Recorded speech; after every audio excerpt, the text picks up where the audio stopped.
Welcome to episode 374 of the Game Deflators Podcast. My name is John, and I am joined by Ryan. Hey, everybody here at the Game Deflators Podcast. We like to talk about games we've recently picked up, games we're currently playing, and we shake your body down to the ground in this week's Inflation Deflation Challenge. So this week we're playing some Luminous on the PSP, a little bit of a New Year's type of game, right? A little bit of fireworks in a sense when things blow little party. up. Yeah. So what else are we talking about this week? So we talk trends to end in 2025, and then we party like it's 1999 with video games back on trial again. Then Sandfall Studio follows up the fireworks to clear up some details on their obscure title. Then when the ball drops, we drop the beat in Luminous in this week's Inflation Deflation Challenge. Of course, you can find us on thegamedeflators.com. You can also find us on social media at Game Deflators on X, at The Game Deflators on Instagram, Facebook, Threads, and Blue Sky. We're also on YouTube, so if you're watching, thanks for watching. If you're listening, thanks for listening on that favorite podcast application of yours. Go ahead and leave us a 5-star review, like, subscribe, comment, all that good stuff that comes with it. You're about to say something? No, I'm just encouraging. Okay. Yeah, like, comment, subscribe, do all the stuff. Good stuff. Well, for 2026, listener, I want you to leave at least one like and one comment and a follow per video and a subscribe per video. Yeah, if we could do it. All right, recent pickups. So this finally came in the mail. I don't know if I showed this last week, but I think you sent me a picture of it. Well, yeah, I think I did. I don't think I talked about it in the podcast because we recorded on a Thursday. You announced or something. It was going to be like a game that you were playing. Yeah, it's going to be my inflation deflation of years. So got that. I did not want to purchase a digital copy. New Games Resolution. New Games Resolution. Get the branding right, John. Come on, you're in marketing. It is 9 p.m. my time and a long weekend. The other thing I got recently, my son and I went to see Santa Claus, and we also got this at GameStop. So you stole that from Santa Claus? I did. I stole it from Santa Claus. Yeah, I got the Sly collection. So Sly Cooper 1, 2, and 3 on the PS3. Not bad. I mean, it was $35 from GameStop, and eBay was $35 plus 5 shipping. So saved a couple bucks there. Shout outs to our episode where we interviewed the guy from Sly Cooper. Yeah, Dev Madan. Christmas gift that I got. I'll see if I have any others that are not Christmas. Yeah, here's yours, not Christmas related. I got, speaking of one of your trends to end here in a sense, Star Ocean First Departure R. I got that in. I have it on the Super Nintendo Japanese copy, and it's like, well, it's PS4, so let's go ahead and get that. So that is a recent pickup. And then I picked up a 2-player for Christmas. I got a 2-player board game sale. So it's like itty bitty. But it's got these really cool meeples to it. And I've been looking for more like 2-player games for my wife and I to just, for board or camping or whatever it may be. Something super quick that we could pull out. What's the last time you were camping? Probably been the last year or two. We went camping. Really? Yeah, we want to do more. I mean, we haven't been able to because we have a toddler. So he's getting to age now where we would be able to go camping. He's not just going to run into the fire anymore. No. I have a fire table thing at home and he doesn't run into it. The other thing I got for Christmas was Shady Part of Me on the Switch. It's a very John looking pickup because I've never heard of it. Oh, really? It's like puzzle type stuff, and yeah, anytime there's some physical indie that you buy, I'm just like, that's a John one. Yeah, that's definitely a John one. And the other one that I got is Phobia. That's a horror game on the PS5. So that is my other pickup. I think that's all my pickups. I have some others coming in the mail pretty soon. So I guess I'll talk about those when they come through. I'm not going to spoil it just now, so that way I have pickups when those pickups actually arrive. Yeah. But I've got I have a game console coming in. I have a PC thing coming in. See, I know, creating some intrigue. And then I do have a game that I just pre-ordered, and what would you be buying? Exactly. And I've got 2 other video games that I just purchased off of Amazon that are coming in as well. So, yeah. All right. As far as what I'm currently playing, I am still playing Stellar Blade. I finally got past Subjugated Tachi, which was a battle I was stuck on for a little bit. What I ultimately decided to do when I got stuck in that battle is just leveled up. I was like, you know what? Let me continue to explore the world. Do some side quests, enjoy that. And honestly, like, I'm happy I jumped into the side quests. They were a lot of fun. There's some cool components to that and like storylines that are tied into it. Like, for example, there was one side quest where I met this random girl and she says, hey, this person wants you to go to this location. Here's the details. And you get there and it's an area that was flooded early in the game and I couldn't get to. So you remove all the flooding, you go into this like storage area, and it turns out there was all these people that were slaughtered, and they were part of like this religious group, the Mother Sphere group. Mother Sphere is like the essentially what everybody looks. It's an AI that essentially was, I don't want to say taking over the world, but it became like a religious icon for the people of Earth prior to it being destroyed or taken over by Naytibas. And so you go into this like area where all these people are holed up and are all slaughtered and everything. And it's just like, wait, why were we sent to this place? And who was it that sent us there? None of this is revealed, but it's just kind of cool. Like all of these little side story pieces that are kind of bringing the world to life. I'm currently in an area, God, what is it? Like the Great Desert or something. And there's like tons of side quests tied to that as well, right? And like little pieces of story that are tied in with that specific area, but also kind of route back to the main location. I think it's Zion is the name of the place that we're at right now. So that was all good, but Like I got all Matrix? Xion is how you spell it. So maybe, yeah. I don't know, man. I'm not a huge Matrix fan, to be honest. So that's something. I don't know. I don't know if that comes as a surprise to you or not, that I'm not a big Matrix fan. So I don't know. You wouldn't look that good in leather. I don't know, man. I might. So people always used to tell me in college I look like Keanu Reeves. I'm like, I don't think so. Even when I had longer hair. What? Like, yeah, I was like, no, I definitely don't. So yeah, I did the side quest as an option to level up my SP so I could go ahead and increase other areas of like my ability to fight. And increasing things like special maneuvers and the damage that they would do, as well as picking up new items and things of that nature, and then just the exploration component. So it's funny because I think I battled this like Subjugated Tachi, God, what was it? Probably like 15, 20 times. I attempted and said, all right, screw it. I'm done. I'm going to go do side quests. Jump back in. Lost the first time, beat her the second time with no issue. So ended up working out, but the footage is on our YouTube for that one. And I also learned recently that as I've been recording at 1080p 60 frames per second, and my internet has been like dropping every now and then. So like during these big battles, it gets pixelated all of a sudden. I'm like, you gotta be kidding me. So I just recently dropped it. Yeah, it's been throttled. So that's part of one of my pickups for PC related stuff.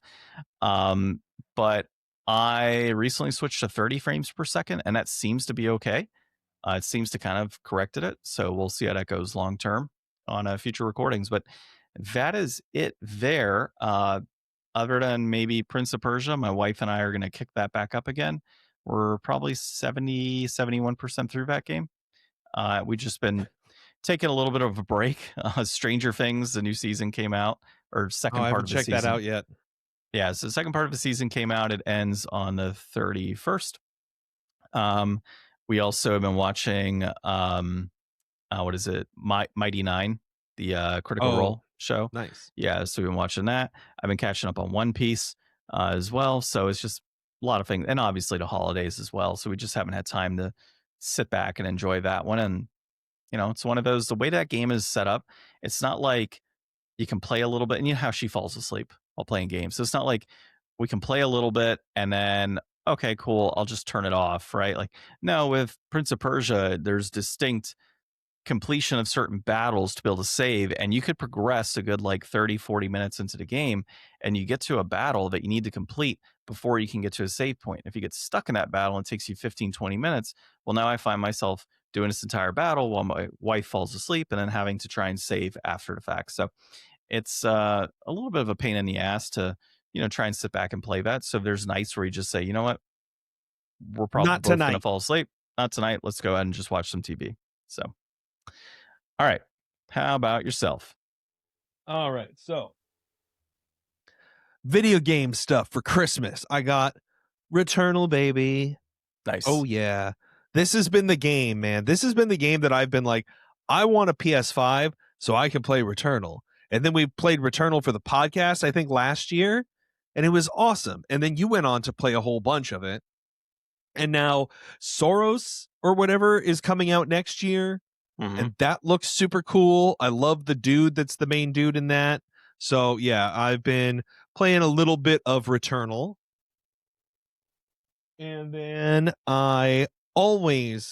it's just not Christmas without something to put together. So I got the Lego Nice. Game Boy.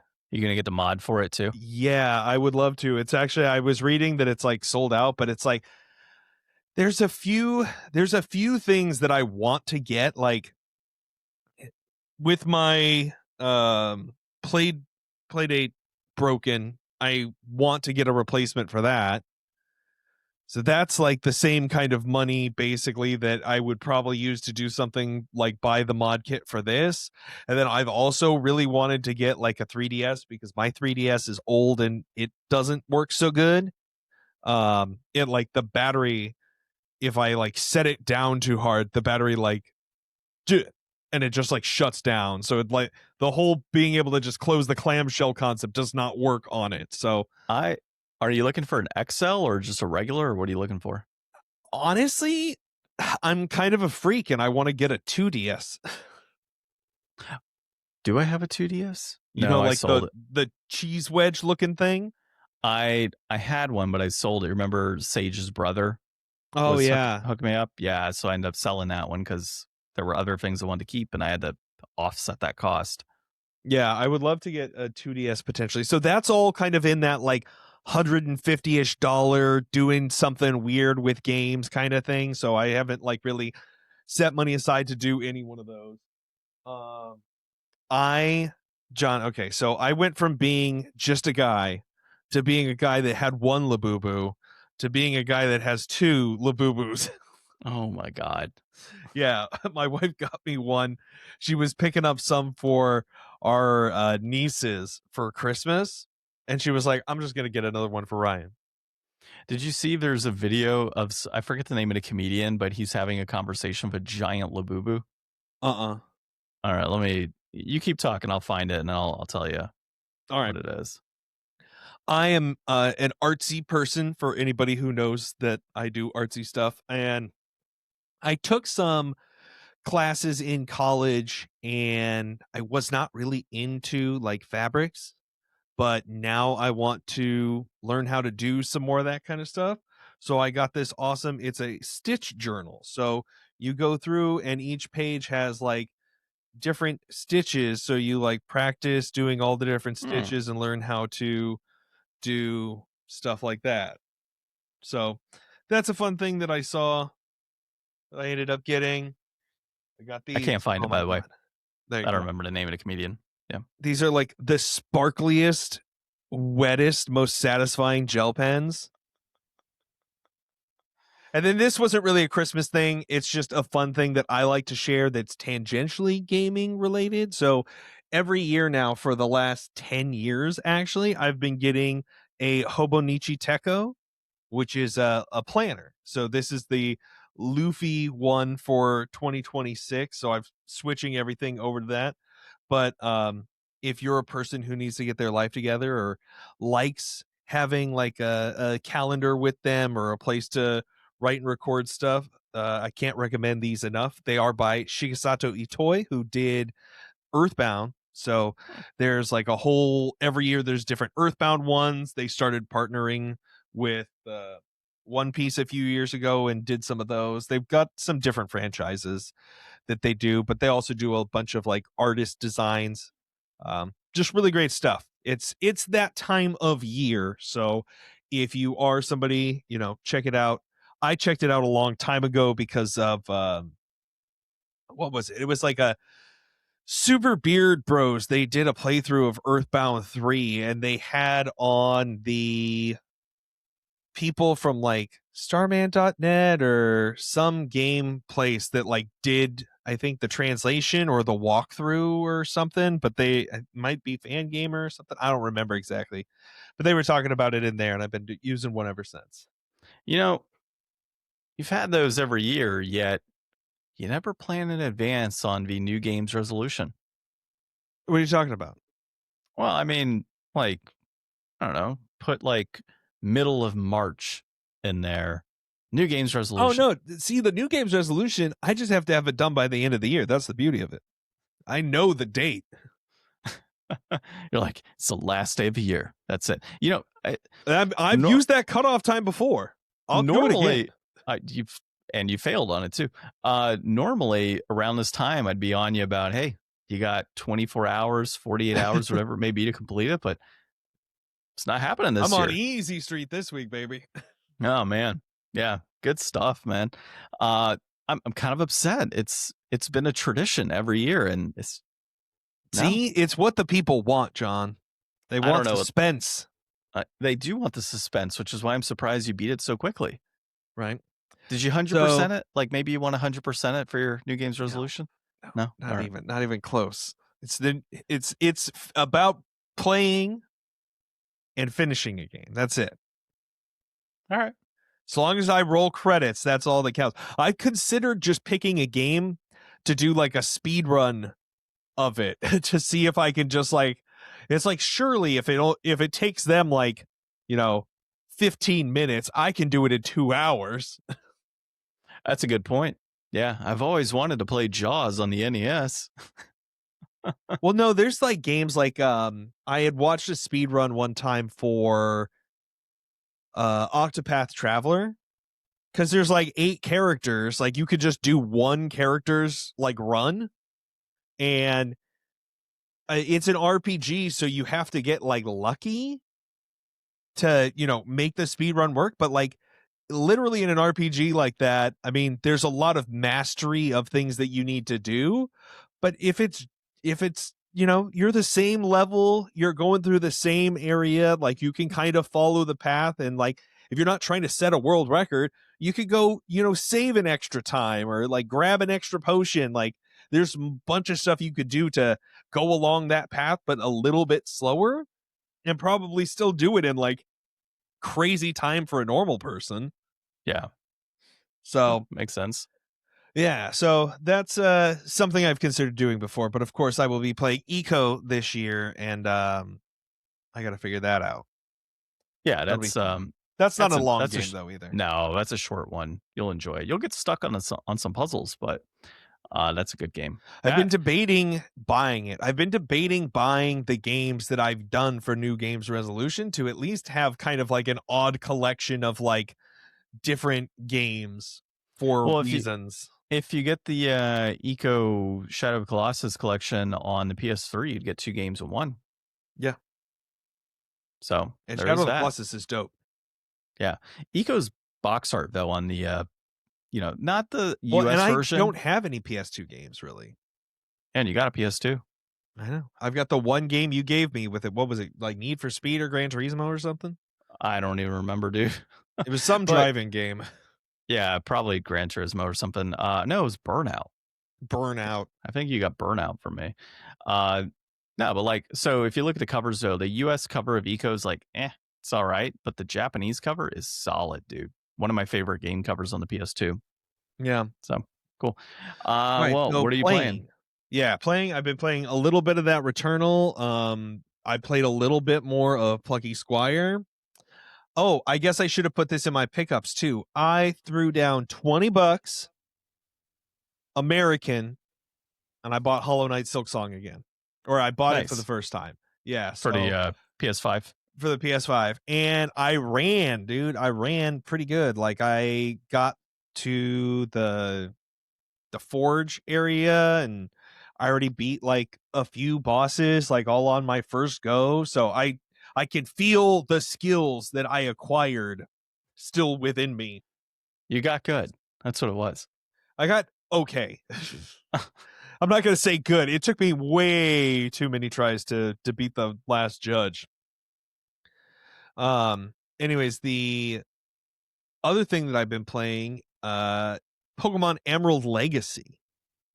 Pokemon Emerald Legacy is a ROM hack made by, I think it's Smith Plays or something. Some guy on YouTube. I've been watching a lot of his content. I should know his name. I think it's Smith Plays. But he has done these like fixed versions of Pokemon games, and that's what this is. So he basically goes back through and is like, all right, we're going to give Pokemon like better stats. We're going to make them learn moves that they should learn at times that they should actually learn them, and give them moves that they probably should make that they weren't given for whatever reason.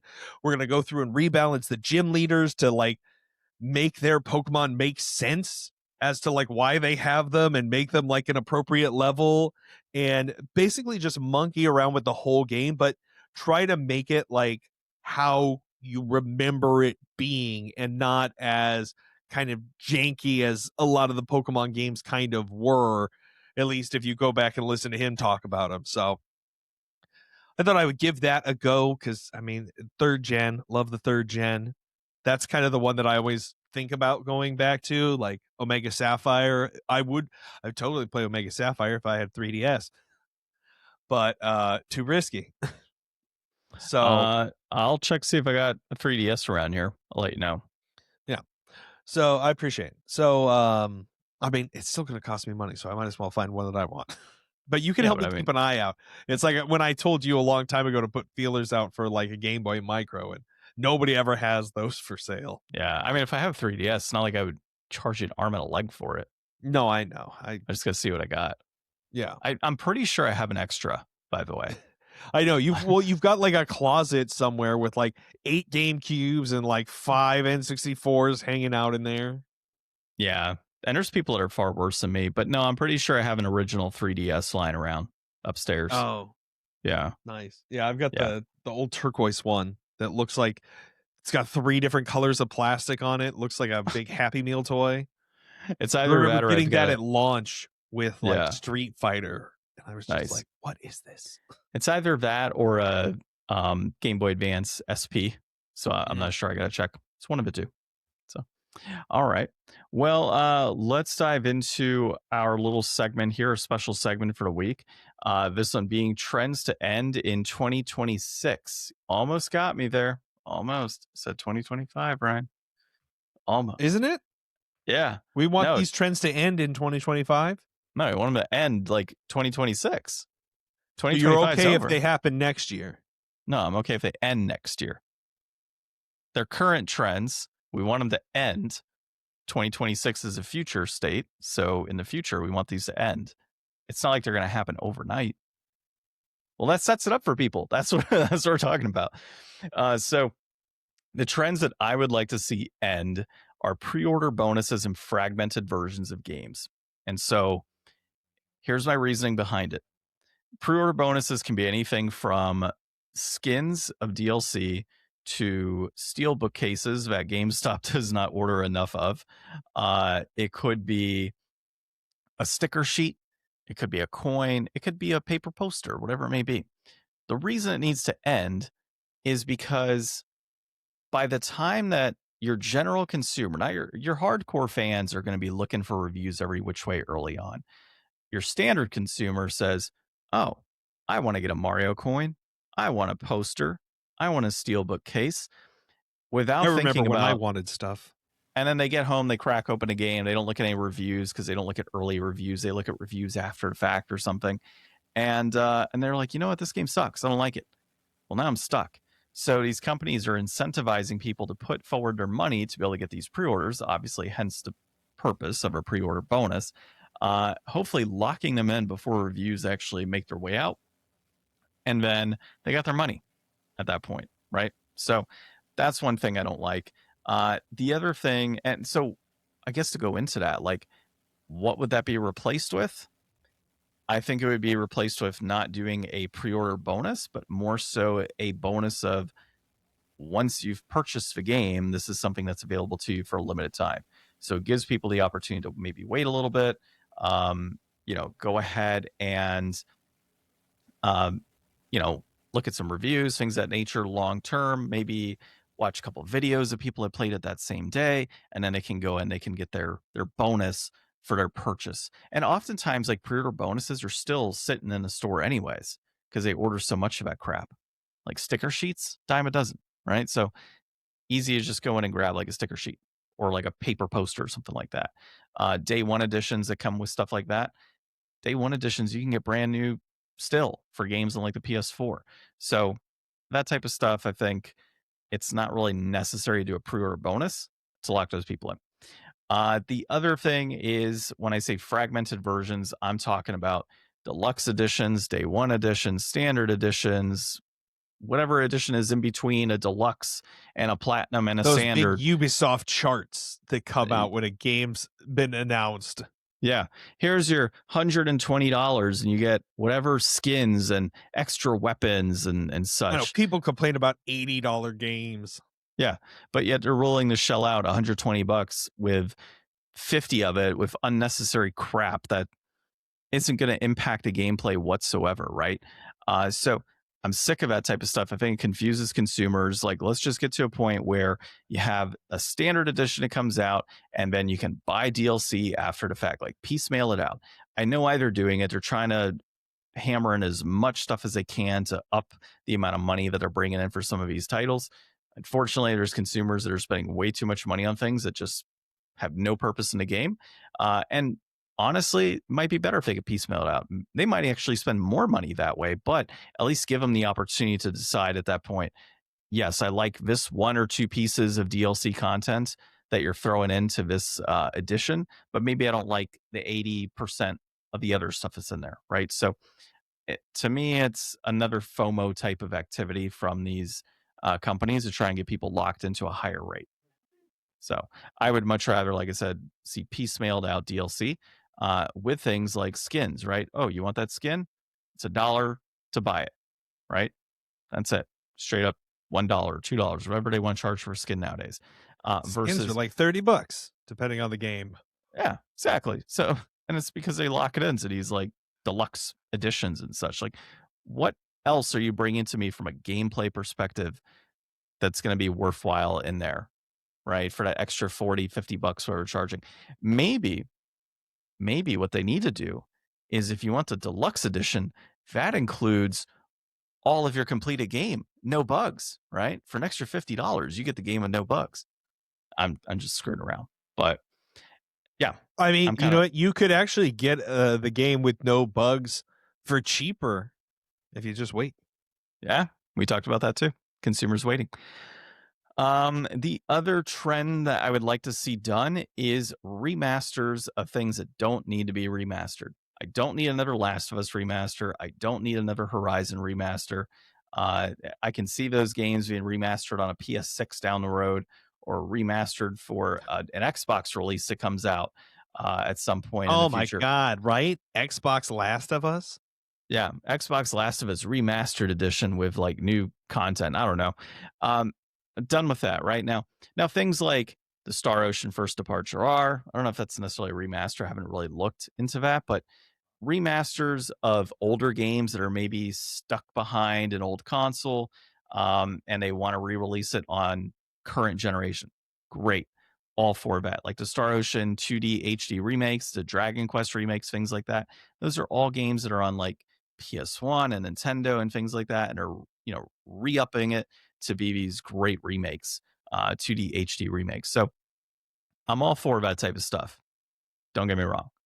But kind of done with Last of Us being on the PlayStation 3, the PlayStation 4, and the PlayStation 5. Grand Theft Auto being on the PlayStation 3 to PlayStation 4 to PlayStation 5 and PC and everything else. So kind of done with all that. No more. Let's end that. 2026. All right. Any comments on that, or are you going to move into yours? I'll just go into mine. I mean, that's all good with the remakes. I mean, I think everybody's pretty much tired of those. Trends that I would like to see end are, you know what? Don't show me anything if it's going to be 2 years or more until your game comes out. If there's an award show or a presentation or anything, like, you're dropping a Nintendo Direct, however you're giving me this information, if you're going to show me that, and then it's going to be 2 years or more until that game is coming out, I don't want to see it. Keep that a secret. Stow it away. There's no need to get everybody all excited about something that you're going to have to delay twice and work overtime to release anyways. Like, we all know that you're just talking shit right now and we don't want to hear it anymore. So yeah, stop doing that. And then the other thing that I would like to see end is this crazy console pricing. And I think this is a big ask for this one, and I don't think that it's reasonably going to happen. But like, I just got the PS5 Pro on Black Friday, and the reason I pulled the trigger was because I was like, if I don't get it this Black Friday, I bet you it's going to cost me $100 more next year. And I mean, that's the same reason I bought my last console-y thing, which was the Quest. When I bought the Quest 2, is because they announced there was going to be a $50 price hike the next month. And I was like, well, I'm going to get one probably eventually, so I might as well get it before the price goes up, but I should have waited on that one. But yeah, it's just consoles are getting more expensive. That's not the way it's supposed to be. It's supposed to be going down over time. That's how they've always been. But with everything that's going on in the world and the cost of parts, it's going to get more expensive. It's going to be worse. So yeah, stop that if you can, but it's inevitably going to go the other direction. Well, I think it's more of the in like current gen increases in pricing, to me is the issue. Like, it wouldn't It's bug been me so 5 much. years. I know it wouldn't bug me so much if like the next generation came out and that was more expensive, obviously, than this current generation. Like, that to me Yeah, it's wouldn't gonna bug me be. as that to me wouldn't bug me as much as in generation price hikes multiple times. By the way, that gray Labubu is staring at me in the corner. Just saying. Now that I pointed it out to you. I didn't. No, like, you. Okay. Oh God. All right. You got the pink one too. Those things creep me out. Have you seen fugglers, by the way? Look up a fuggler. Yeah, look up a fuggler. Yeah, that's yeah, Labubus, they were such a big thing this year. I wanted one just to kind of like mark the touchstone. It's like having a Beanie Baby back in the day. But so yeah, oh, we went wow. to we went to Ben and Tate's ugly Christmas sweater party. These were in like a thing. Yeah, so one of them was a fuggler, and my son grabbed it and said, "Oh, I want this, dude." It's like dolls of human-like teeth. It's the creepiest thing. Yeah, dude, that's right up my alley. Right? Yeah, I know. I figured as Nice much. chompers. Right? So that's one for you. All right, let's go into our news of the week then. I think I agree with you, by the way, on your trends to end as well. So I think we're in a good place to wish for all these things. Yeah, we're wishing for all these things in 2026. Probably not going to happen, but one can hope. Oh, they have an ugly Sonic one. That's probably pretty nasty looking.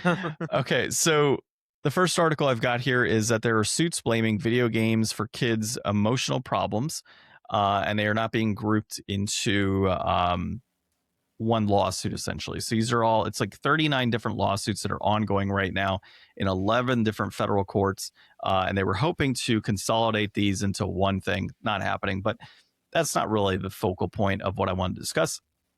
For me, it's more so they are saying that Roblox, Minecraft, and Fortnite are really like the reason for the lawsuits that are leading to game addiction, video game addictions.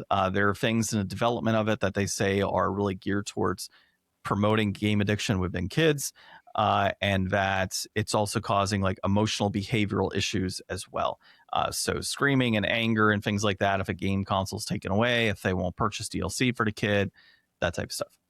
I understand where parents are coming from with this, right? I get it. Like the games there's things in there that are very obviously promoting addiction, such as loot boxes and FOMO on certain DLC that's maybe like a one-time thing. I mean, you look at Apex Legends, for example, you have these monthly periods of time where certain skins are available. And if you don't buy it right there, you don't complete your stuff, you don't get it, right? So I get that component of it. And they also have like boxes and things and card packs or something in Apex, along with other games.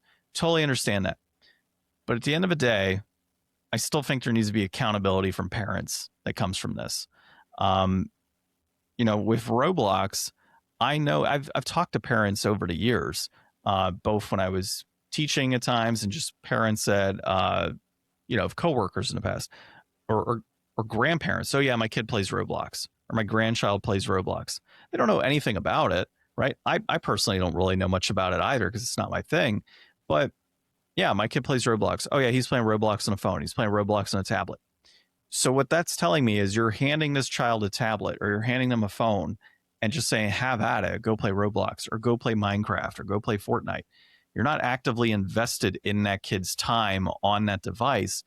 And then you're surprised when there's like behavioral issues and video game addiction pieces that are coming through. Whereas if you would have monitored that kid's activities, you might not have been in the situation that you're pissed off about at the end of the day. I can kind of see it with my kid at times. If he's got his tablet and he's watching shows and I've got it curated on YouTube, for example, like there are certain, like I have pretty much everything blocked outside of select educational material on his YouTube channel and he can't get past it, right? All the parental codes and things. So if I take his tablet away or really my tablet, he might pitch a little fit, but after a bit, he's like, all right, I'm not getting it back. I'm going to go play with my toys, right? I kind of question from a development standpoint with things like Roblox and Minecraft and excessive use of devices, whoever's filing these lawsuits, what type of, it's not to say like one parent's better than another, but like what type of monitoring were they doing on their child's tech, right? Like what were they doing during that development stage that could have led to this down the road? So I just would like to see more accountability versus let's blame the large company, which yes, is putting in these pieces that maybe or are being proven to, entice children or lead to game addiction. I get that, but like they're not solely to blame, right? Like parents do need to keep an eye on their kids. So here's the thing. Yeah, parents need to, pay attention to what their kids are doing. I mean, I don't know how many people that just don't pay attention to their kids end up suing people over it. I tend to think people who hire lawyers are, paying more attention to things, and that's why they're bringing suits up. And in this situation, like these games that they're making now, like you're making the same argument that has been made on our side, as gamers for years, like, yeah, it's the parents' fault. It's the kids' fault. It's not really the game's fault. But these days, games are literally built as gambling machines to be as enticing and addictive and as dopamine fueling as they possibly can legally get away with. And in some countries, they end up changing the laws because of how crazy the systems that are being forced at kids are. And so, I mean, you got to at some point be like, maybe these crazy addictive games that are like robbing actual full grown adults, maybe it's not the best thing to market to children. Like maybe they really shouldn't be, E for everyone. Maybe they should be, have a stricter rating on there or something that the parents can follow as a guideline and not just be handing their kid a game and being like, this is safe because the ESRB said so. Like you're allowed, you didn't even need my hand to hold at the GameStop. They just let you buy it because it was a baby game for babies that could take all of my money. So Well, see, I mean, that's the same argument that's been made for years. And you look at Grand Theft Auto as a prime example of that. Grand Theft Auto's had a mature rating since, what, PS1, right? I don't remember if it was Yeah, so T15 if on the you PS1 buy the games, but mature game and give it to the kid, but if you yeah. buy the E for Everyone game that teaches you how to become a gambling addict, like But what I'm saying is that's that been rated for that. what I'm And we saying is just decided we don't care. the label hasn't had an impact in the past. So why would it have an impact today is what I'm saying. So No, but like, it's at least a guide. Like if you buy a gun for somebody that's too young to have a gun, like you're creating a problem. Or if you buy beer for somebody who's too young to have a beer, like th- yeah, you but shouldn't do that, that. But but if you that buy goes, somebody like a juice box that's laced with crack, then like you bought it in the juice aisle. Like you didn't know there was crack in there. probably going to get flagged for that one. I don't know. But that goes back to my argument though. And, at the end of the day, parents are still enabling this activity by just handing off a tablet. It's not, Well, no, but like it doesn't matter the degree. Like they're not even saying specifically in here that it's only there that my kid mainlines Fortnite and he's never even heard that there's other video games.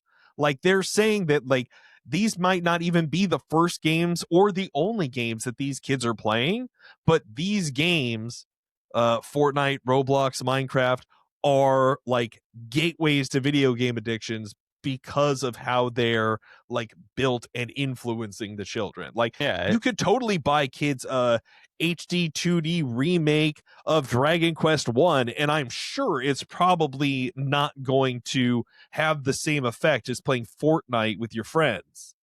So it says plaintiffs assert that these specific games work as gateways to video game addiction. And it says, but they do not allege that the minor plaintiffs in these actions only play Roblox, Fortnite, and Minecraft, or even that these are the first games each minor player played. They merely assert that these three games are among the first games the children play.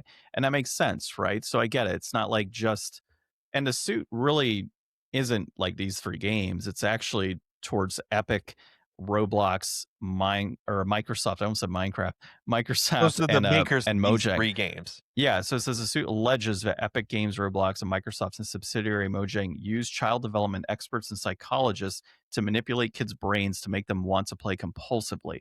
But that's where my argument comes in.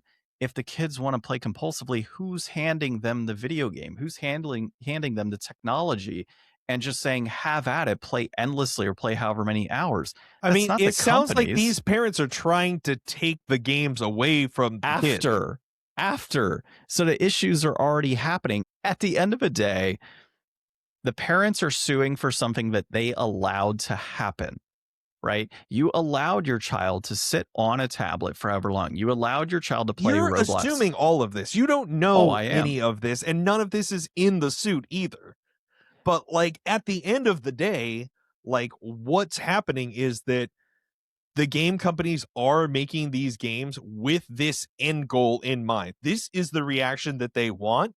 They're getting it from kids. Parents are the gateway to stop them from having that much exposure. But whatever healthy amount of exposure they could be given, game companies are trying to seize onto that and make them want more. And that's what's happening. So I know you're saying I'm assuming that certain things are happening. What I'm saying is I have seen these things having been around parents in an educational setting for a number of years and heard the way that parents and grandparents and even teachers have talked, right? So one part it says here is their plaintiff who lives in Philadelphia already has diminished social interactions and a lack of interest in other hobbies. When they aren't allowed to play, they go through rage, anger, physical outbursts, the suit says. You don't just go to that overnight. That takes years to get to that point, right? Or let's just say a year to get to that point. That takes parenting and monitoring and seeing and being involved in what your child is actively playing. I can tell you when I was a kid, I was playing Mortal Kombat and Grand Theft Auto and things like that. My mom had no idea that I was playing those things. I'm not saying I grew up and became a psycho, although you might argue that I am. I would. But like my parents were actively involved and would take away my game consoles, right? When I was upset or I did something I wasn't supposed to. What I'm just saying is that I have seen in the settings that these kids are in and seen and heard the conversations from children about things like Roblox, about Minecraft. And it's, that's what it is. I mean, parents are very different today than what they were, 20 years ago. And I'm not saying all parents are like this, but this type of lawsuit that's coming through is pinning the blame on something that there should have been accountability for from the get-go. That's all I'm saying. Moving on. No, I kind of like this one, man. I'm trying to see what else is in this article. You should have read it before the podcast then. I did read it before the podcast, but it's a pretty extensive article and goes in pretty nicely. So here's another one that says that this plaintiff known as SSM started playing Roblox and Minecraft at 6 years old, and 3 years later took up Fortnite. They're now 16 years old. So, I mean, that kind of tells you right there. Yeah, I mean, obviously, like, that's all they did. Like, they never went to school during that time, or of course they rode went to a bike. That like, time. No, that's all they did. It says right there they were 3, and then 10 years later, all they did was play Fortnite. Now, this one I do agree with, though. It says that algorithms analyze each gamer to reach a flow state, during which time they are bombarded with solicitations to purchase additional in-game downloadable game content. Like that I agree with, right? Like if you're continually hitting somebody, if you need to purchase this as FOMO, all of that, I get it. But, they don't have a credit card to purchase it on their own. So, I mean, that goes again to the parenting thing. They don't have a credit card to purchase this on their own. Or maybe they do have money and they buy a gift card and they want to use that. Again, a 6-year-old is not going to drive to the store and get this. A 12-year-old is not driving to the store or like signing up with a credit card to get this stuff. And in some instances they do, and we've heard those stories. We've talked about articles that bring that up, but it's not talking about the spending. I know it's not talking about. What I'm saying is it's the enabling just keep obfuscating the argument and bringing up other points. It's what am I bringing? What other points do you mean? Well, you're talking about them spending the money, and that's not what this is about. That's a whole different article that we've also talked about. That's enabling the behavior, bombarded with solicitations. They're not even talking about that. They did. It says in the article, it says bombarded with solicitations to purchase additional in-game downloadable content. How do you purchase downloadable content and how do you move forward over the years? But is it saying that that's why they're suing them because of that and that they are doing that incessantly? It says defendants' actions were extremely successful and generate billions of dollars in revenue at significant cost. Innumerable child suffering from video game addiction that manifests in physical, psychological, or economic injuries that may include self-harm, emotional lability, depression, anxiety, impaired academic performance, diminished social interactions, and the need for medical or psychological treatment. That sounds like commitment to winning. That sounds like a lot of stuff that could have been prevented long term. So, yeah. Make your kids play better games. That's the real lesson here. That's a good point, too. Like I said, I'm not going to blame all parents, but I mean, just these ones. Just these ones. Like, I'm kind of curious. Just the ones that are making a stink about it. There are 30. Listen, just let the game companies do this stuff to your kids. Don't bring it up in court.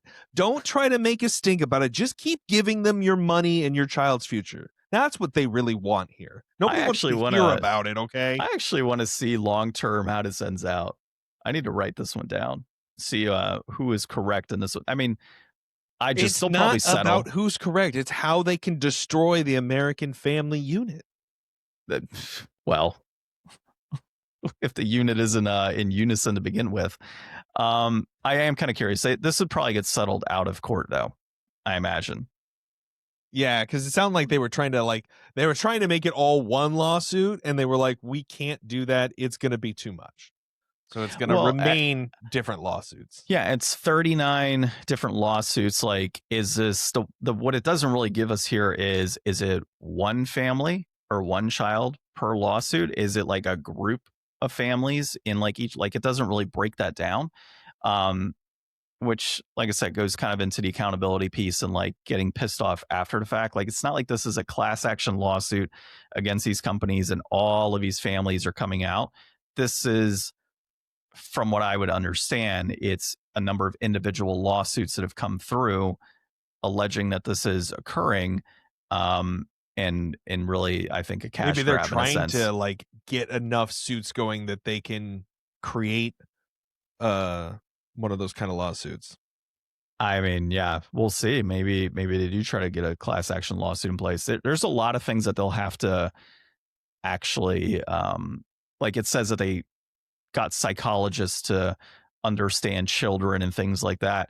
I would be curious, like Nobody what understands children. that too, but like what psychologist would sit there and I mean, I'm sure there's plenty that would take the money from a major corporation, say, like, tell us how to sell to children and manipulate their brains so they want to purchase more. Yeah. Yeah. I mean, isn't it just bright colors and FOMO? I mean, that's what got me as a kid. So that's a cool super soaker that's purple and yellow. I want that. Right? Do they Right. make Super So Soakers still? I think so. No, I don't think they do. Not like how we used to have them. They have like new, water guns and such, but very different. All right. Moving on now. Sandfall Interactive discusses DLC difficulty and AI use for Clare Obscure Expedition 33. That prior article, by the way, came from North Penn Now, which is a Pennsylvania organization. And this one comes to us from Twisted Voxel. Go on, sir. Yeah. So Sandfall Interactive, creators of Game of the Year, Clare Obscure Expedition 33, had an interview recently. They sat down with, what was his name? YouTuber Sushi. And this was a good interview. They talked a little bit about their DLC that they released. I will have to finish the game at some point, but once I eventually do, maybe I will play the DLC because it was free DLC. Nothing beats free, baby. But this is kind of some part of the game that they wish they had been able to have in there, but I guess it didn't really fit in there. It's one of the characters' like childhood and their backstory. So I think that that's kind of I like a DLC that it goes into depth and explains something and isn't necessarily just picking up and is a continuation of like where the game left off. I feel like those are kind of the two major categories of DLC most of the time. So I like this type of one, and it's great that they were able to release that for free, after winning Game of the Year. It gives everybody something to come back to and appreciate. Let's see. They also addressed difficulty. This is one of those games that is, pretty challenging because it has this like dodge and parry mechanic. And there was some guy out there who beat the whole game without ever using it. So it can be done, but I don't think it's any easier to do it that way. But some of these like final bosses and like stuff, you can just destroy them. Like if you can just dodge everything and you just have great reaction timing, like it doesn't even matter. Like you could just beat the game doing that because you just never get hurt. So when I was reading this, I wasn't really sure. But yeah, they ended up nerfing like the hardest boss because they wanted the challenge to be there. They wanted it to like, give you all these like anger and all these feelings and like really like wreck you. But they decided to make it a little bit easier. So more people could end up enjoying it. And that's a debate that we've had in a lot of games, difficulty, easy modes, stuff like that. I mean, Hollow Knight, when that first came out, their Silk Song, they did like some rebalancing on some of those bosses and stuff. So like my replay through will be easier than my first one, literally, because some of the bosses have been nerfed. So that's why you get people rushing to play through games and do it at the hardest that it's ever going to be or whatever. Well, and like Stellar Blade, for example, has a story mode that I could have selected, or it has, I think, a normal mode or a hard mode added as well. So, I mean, it gave me that option up front, which I appreciated. Same with Silent Hill F. I don't remember if you played story mode or not, or you played normal, but I played normal because I wanted to get a little bit of a challenge. No, I played story mode on that one because I wanted to enjoy the story Yeah. versus having too difficult a challenge. Stellar Blade's different though. Stellar Blade to me, I was like, this is the type of game that I want to play where it's meant to be played a certain You're way, right? playing it for the play. Like, you're not playing Silent Hill for the combat. Like, you want to get Yeah. through the story, and you don't want to like get into a position where the game loses its momentum and its, feeling, because like there's nothing worse than having to redo a boss in a horror game, because it's just like Yeah. all the tension is just drained out. Yeah, exactly. So, and not that I didn't have to redo bosses in that game, because I did still in story mode. Yeah. But it was easier than if I was You at a weren't certain. stuck on something. You never Yeah, had to be like, well, we'll have to beat it next time or whatever. yeah, I felt like I could streamline that game pretty easily. So, yeah, Mhm. I get it. And I understand a reason for, like, I think this is a hot fix or something they put in for that particular boss. And I mean, I appreciate it when companies do that, but I also appreciate more when they are just very much upfront. Like, Last of Us is a good one too. Like, hey, if you play it on easy mode, this is how your experience is going to be. You're going to find more ammo. It's going to be less enemies. They're going to be easier to kill.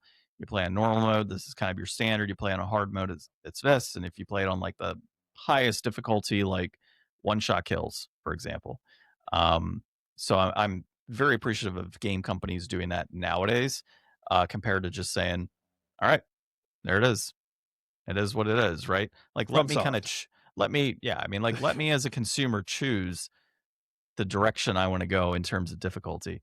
The FromSoft games, I mean, are something else in general. I mean, they're meant to be super difficult games, and it's kind of the original premise with the crap ton of lore that's built into them as well. But I, you know, something like Stellar Blade, I wasn't going into it for um, necessarily just the gameplay. I was looking at it from more of a story perspective as well. So, Yeah.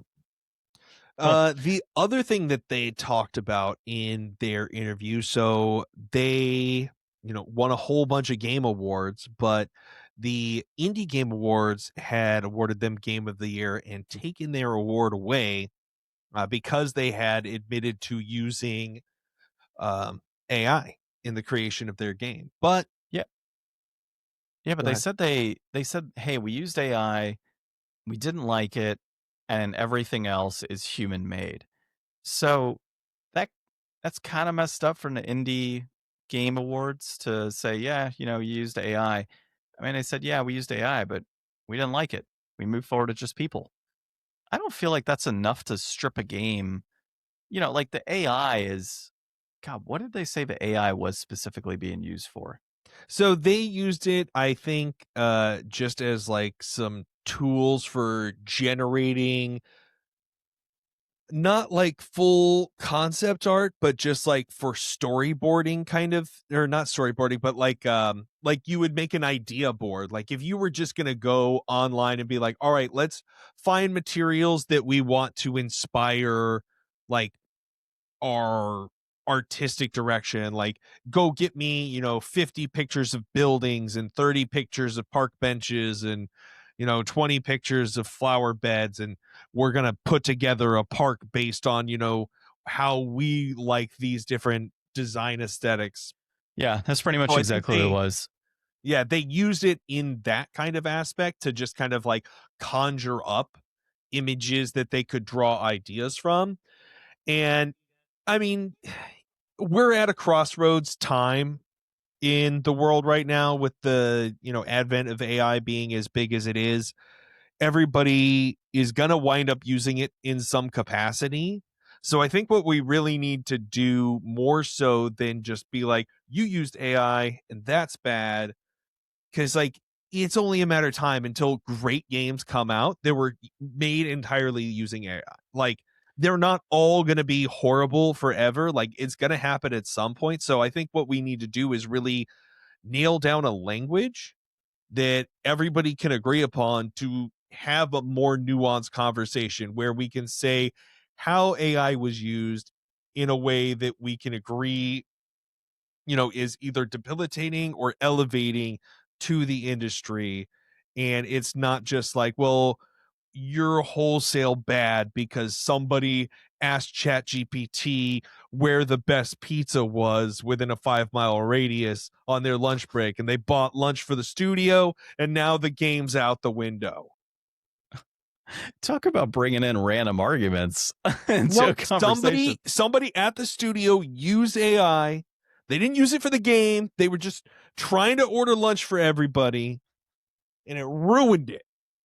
That Google Gemini came out of nowhere and screwed the whole thing up.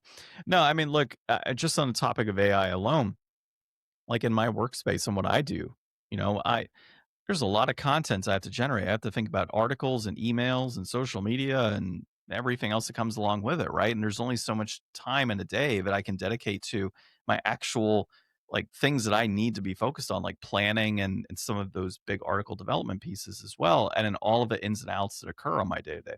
Um, so yeah, I use AI, but I don't use it exclusively to say, all right, make this email for me and it goes out as is, right? Like, okay, here like prompting, you have to properly prompt to get what you want, right? So okay, I need this email to follow the following content, needs to include XYZ, needs to come from this particular tone.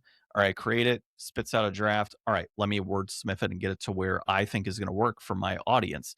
Same thing with article development, right? Put out everything I need to have covered, link up a couple websites that I would like to pull as resources, give me additional resources, get that done, finish up a first draft that's wordsmithed, send it off to an expert in the company to validate and add in commentary and then rework it, right? And I'm not saying it's like one to one with what they're doing in this industry, but if you have a group that says, hey, we're going to use AI early on to maybe help with some of the character model development on things that we're envisioning, and then rework it based on that, I don't see any issue with that to help speed up the process of development so we don't long term have burnout occurring with some of these developers, or have large teams have to work countless amounts of overtime to try and rush a game out and it comes incomplete because they weren't given those tools in advance to try and speed up the process of the early stage development that maybe shouldn't need to take as long.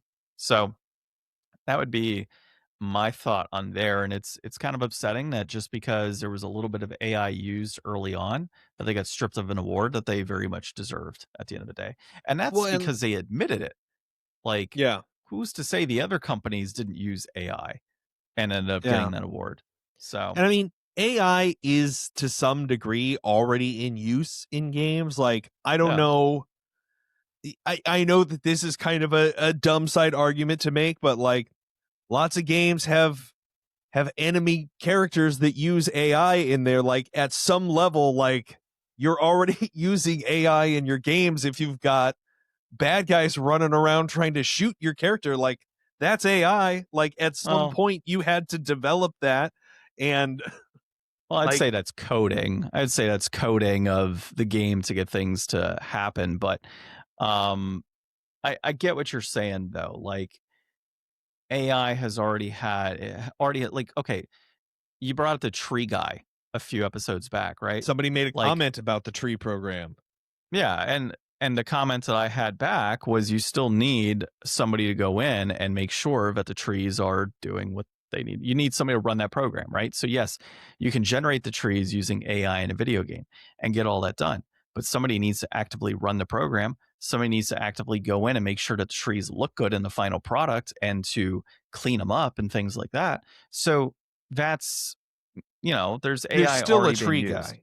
Yeah, He might not there's be drawing every branch, but somebody's doing the tree job. somebody's doing the tree job, right? But there is AI to help develop those trees and like auto generate that type of material into that world, because you're not going to have somebody sit there and code a million flipping trees and design the entire background and the Mark, you're landscape that on goes trees beyond. for the next 5 months. Can you imagine how boring that would be, man? But all right, well, let us know in the comments your thoughts on AI use in games, and if you're okay with it or not. But let's go into our inflation deflation, which is Luminous Puzzle Fusion, developed by Q Entertainment, published by Ubisoft and Bandai. This was designed by Tetsuya Mizuguchi, released in November of 2004, and it is a puzzle type game with a reception of 8 out of 10 on average. Uh, I will do the synopsis because it's just so short. You said drop the beat, drop the blocks, make big numbers, and some sweet ass bops. It all rhymes. Was Stealing my AI thunder, John. Did AI get used to generate No, this? Just okay. no All right. AI. All right. So I enjoyed it, man. It's been a long time since I played some Luminous, and as you know, I'm a big fan of things like Tetris and block type games. This is right up You're a my alley, blockhead. dude. Yeah, sure. Thanks. I appreciate it. After my commentary on slamming parents, my parents raised me the wrong way and, taught me with Tetris and everything else. So, I like games where you're, puzzle type games. I like them in general, but you throw in the music, you throw in the connecting aspects of these quadrants, these 2x2 quadrants of orange and white or green and blue, like the different skin colors that come through on there. And the combinations of trying to get as many of those in before a line makes its way through the screen to kind of clear everything out. I think it's badass, dude. I love this game. I always have. And I did read a little bit more into the development of it. What the creator was trying to do was essentially make like a musical type of Tetris game. And there were some like rights issues that they couldn't get past. And so this ultimately ended up being the game that they developed. And I thought it was great, man. It's there's not much to it for anybody that's never played. As I said, you have like a block of four, and let's just say in the first level it's orange and white. So you could have like two orange and two white on the side, or you can have like a white in a corner and a white in a corner, orange and orange, or you could just have a block that's solid white. You drop those down, and you have a line at the top similar to Tetris. And your objective is to essentially create quadrants or sets of four, and you can combine them and chain them with other pieces that have fallen down. And there's this one line that's kind of moving across, and it's clearing Like a everything out. scan line, kind of. Yeah, so you want to get as many of those combos off as you can within that period of time before that scan comes up, and you gather points and you clear things out.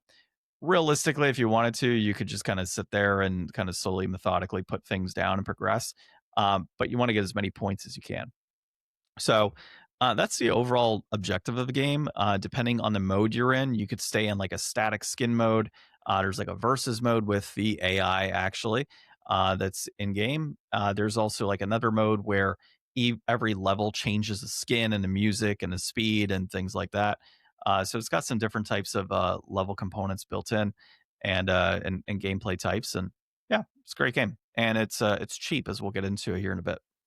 Yeah.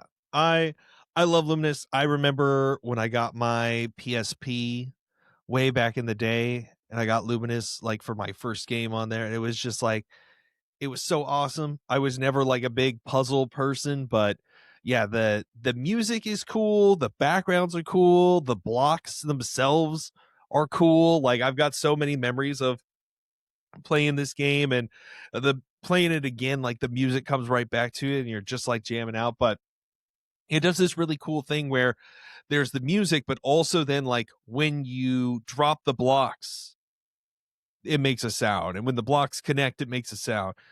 And when they pop, it makes a sound. So like you're adding like your own kind of like to the beat and to the music by playing the game and getting everything to kind of go off. Um there's like a bunch of little like icon characters that you can kind of unlock. There's not like a whole lot to the game as far as like a story or anything like that. The main mode, like you were talking about, where it progresses through all the different stages, that's super fun. I didn't remember this, but I tried out the puzzle mode and that was kind of fun. So because you get like the blocks instead of like the tetraminos, so like they have physics to where if you have like, you know, like a pattern of four, let's say two orange, two white, and then another pattern exactly like that. If you drop it so that like it lands on top of half of it, the other half will physically drop down. So you can use that to like make blocks below and whatever. It's not like in Tetris where they like flat stick out to the side and then just like block anything from coming down.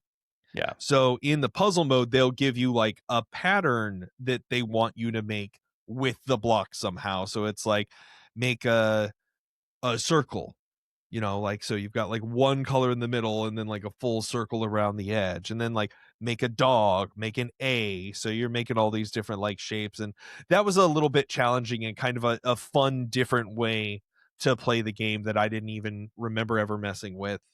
Um yeah, Well, nice. it's a sweet Well, game. The sequel one is really good too on Vita. yeah, I've got the sequel as well. And then there's a PS5 version that's out too.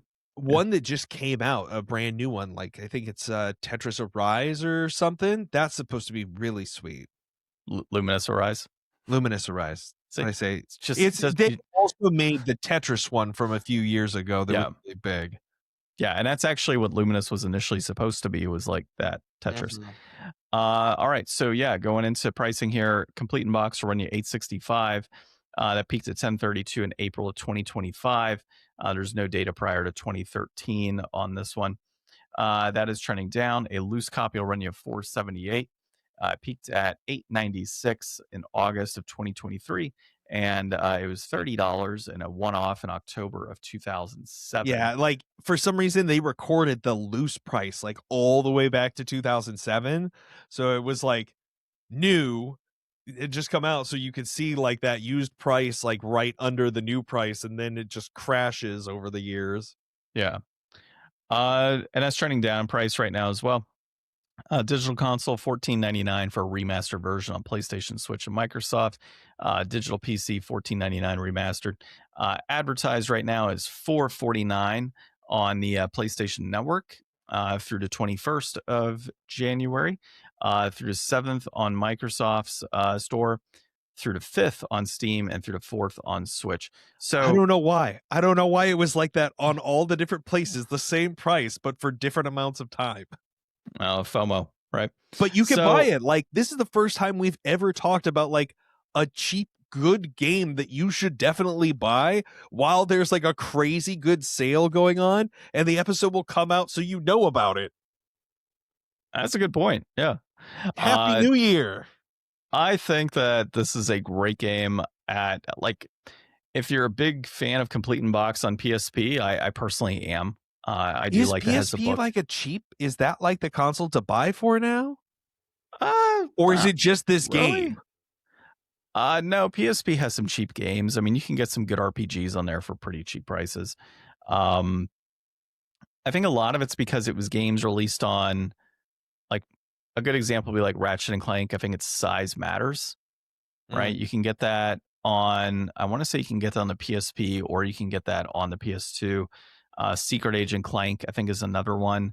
So it had some games that were, like Patapon, I think, is another one. It's actually fairly cheap as well. So it's got its set of cheap games, and I think some pretty affordable gaming as well. But man, it's crazy. This is like one of the very few times where you look up and like it's mostly consoles at the top and not like some crazy. There is, the top thing is the Hilton family. Never even I don't know what that is. It's probably like a Paris Hilton thing, I guess. So, yeah, I mean, like, it's a pretty affordable console to purchase games for, and I've always enjoyed it. So, I would say this game in particular is going to be deflated, primarily because of the number of ways that you can purchase it at, under $5, whether that's loose or digitally. But Complete in Box being under $10 for a fantastic game that's going to have a little manual and everything else to it, I think it's a good deal. So I'm all for it.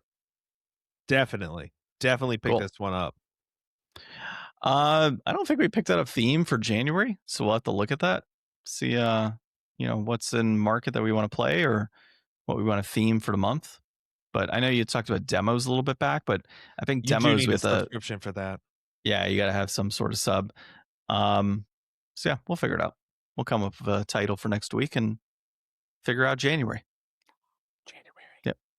Until then, though, this has been episode 374 of the Game Deflators Podcast. My name's John. I'm Ryan. And thanks for listening and watching.